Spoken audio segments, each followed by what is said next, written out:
Timnas Indonesia akan menghadapi Singapura pada leg kedua semifinal Piala AFF 2020. Usai imbang 1-1 pada leg pertama, Timnas Indonesia butuh kemenangan dengan skor berapapun untuk lolos ke final. Peluang Timnas Indonesia untuk mengalahkan Singapura pun cukup besar, dan berikut 5 alasan Timnas Indonesia bakal menang mudah atas Singapura di leg kedua. Kualitas individu pemain Timnas Indonesia lebih baik ketimbang Singapura. Timnas Indonesia memiliki kualitas individu lebih baik ketimbang Singapura. Itu telah terlihat dari pertemuan pertama saat para pemain Timnas Indonesia kerap memenangkan duel 1 lawan 1. Kualitas individu Timnas Indonesia bahkan diakui pemain Singapura Irfan Fandi. Hal itu diungkapkannya dalam konferensi pers jelang pertandingan.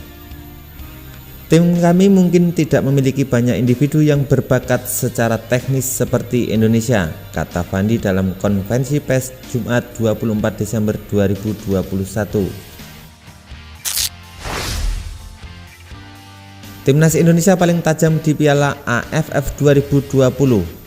Hingga semifinal, Timnas Indonesia masih merupakan tim tertajam di Piala AFF 2020. Pasukan Sintayong sudah mengemas 14 gol. Terakhir gawang Singapura yang dibobol Timnas Indonesia pada leg pertama. Beberapa pemain Timnas Indonesia pun tampil moncer di Piala AFF 2020. Irfan Jaya jadi pemain yang paling subur dengan torehan 3 gol. Kemudian ada Evan Dimas, Rahmat Irianto dan Witan Soleman yang masing-masing mengoleksi 2 gol. Beban Indonesia tak sebesar Singapura. Timnas Indonesia bukanlah tim yang menjadi unggulan dalam kompetisi ini, sebab Sintayong yang mengandalkan para pemain muda untuk tampil di turnamen paling bergengsi di Asia Tenggara ini. Namun Timnas Indonesia kini ada di semifinal dan hanya butuh kemenangan untuk lolos ke final. Timnas Indonesia tetap mendapatkan tekanan untuk meraih tiket ke final, akan tetapi tekanan itu tidak sebesar Singapura yang berstatus sebagai tuan rumah. Selain itu, Singapura juga tim tersukses kedua di Piala AFF dengan koleksi 4 gelar juara. The Lions hanya kalah dari Thailand yang sudah mengoleksi 5 trofi Piala AFF. Dengan menyandang status tim tersukses kedua tentu memberikan beban tersendiri bagi Singapura. Singapura pincang karena cedera. Singapura tidak menjalani semifinal Piala AFF 2020 dengan skuad terbaik, sebab The Lions kehilangan penyerang Gabriel Kwak dan sang bek kiri Shakir Hamzah. Tanpa kedua pemain itu, Singapura sejatinya tetap mampu mengimbangi Timnas Indonesia pada leg pertama. Akan tetapi jika Timnas Indonesia mampu memperbaiki kesalahan dan memanfaatkan ketidakberadaan kedua pemain itu dengan baik, tentu hasil di leg kedua nanti akan berbeda. Kehilangan paling terasa tentu tidak adanya sosok Shakir Hamzah di sisi kiri pertahanan Singapura. Padahal dia selalu main dalam setiap pertandingan Singapura di grup A. Jika sisi kiri pertahanan Singapura bisa dimanfaatkan dengan maksimal, Timnas Indonesia dipastikan mampu menciptakan peluang berbahaya untuk mencetak gol.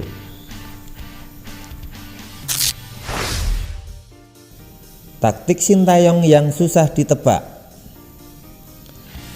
Sintayong beberapa kali membuktikan kualitasnya sebagai juru taktik di Piala AFF 2020. Saat melawan tim lebih kuat seperti Vietnam, Sintayong mampu membuat Timnas Indonesia menjadi tim super defensif, sehingga mampu meraih hasil imbang 1-1.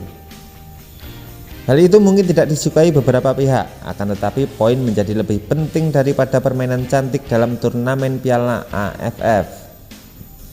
Lalu, Timnas Indonesia menjadi tim agresif saat melawan Malaysia yang punya kualitas hampir sama dengan skuad Garuda. Hasilnya Timnas Indonesia mampu menang besar dengan skor 4-1 meski tertinggal lebih dulu. Selain itu, Sintayong juga mengubah formasi Timnas Indonesia pada setiap pertandingan. Sejauh ini Timnas Indonesia menerapkan formasi 4-3-3, 4-1-4-1, 5-4-1 dan 4-4-2. Perubahan di antara keempat formasi itu pun kerap terjadi dalam satu pertandingan sesuai dengan kebutuhan. Hal ini akan menyulitkan Singapura untuk membaca permainan skuad Garuda. Jika mengikuti arahan Sintayong dengan baik, timnas Indonesia seharusnya bisa menghajar Singapura di National Stadium Sabtu 25 Desember 2021 pukul 19.30 waktu Indonesia Barat.